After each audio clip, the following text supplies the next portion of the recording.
बाबा, बाहर की दुनिया में आजकल केमिकल से खेती करते हैं, तो ब्राह्मणों की दुनिया में इसकी शूटिंग कैसे?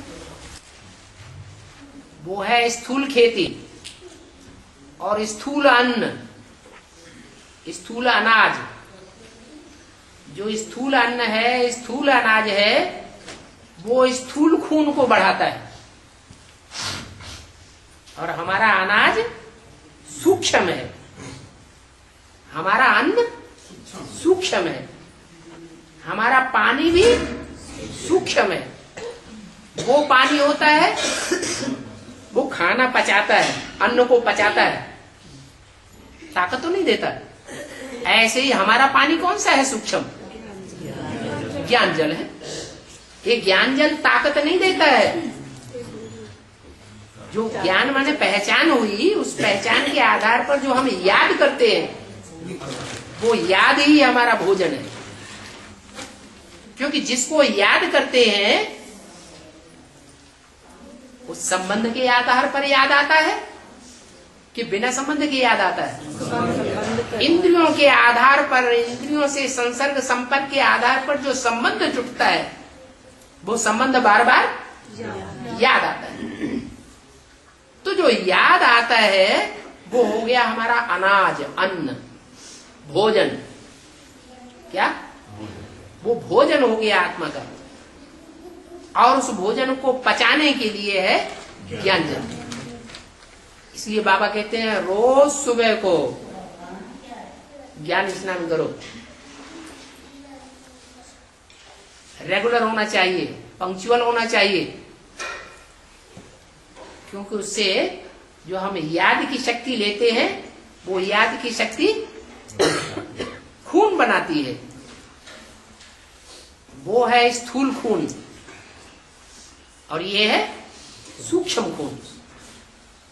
वो खून भी जो अन्न से बनता है दो प्रकार का होता है, काला खून और लाल खून।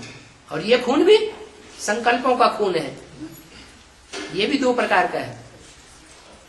गंदा खून, गंदे संकल्प चलते हैं, और अच्छा खून, स्वच्छ संकल्प चलते हैं।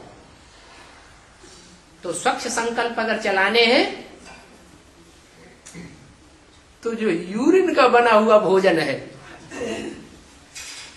उसमें भी यूरिया डालते हैं। क्या? यहाँ भी भोजन में, ज्ञान में चलने वाले बहुत यूरिया डाल देते हैं। कहते हैं मूत की पैदाइश। क्या डाल देते हैं? मूत डाल देते हैं, भांड खाते हैं। एक तरफ ज्ञान में भी चलते जाते हैं और दूसरी तरफ भांड भी खाते जाते हैं, पेशाब भी पीते पिलाते जाते हैं। तो यूरिया पड़ रही है ना संकल्पों के खून में, और संकल्पों के खून में जब यूरिया पड़ेगी तो भोजन सुखदायी बनेगा, सात्विक बनेगा या तामसी बनेगा? तामसी संकल्प आते। जो तामसी संकल्प स्वर्ग की दुनिया नहीं बनने देते।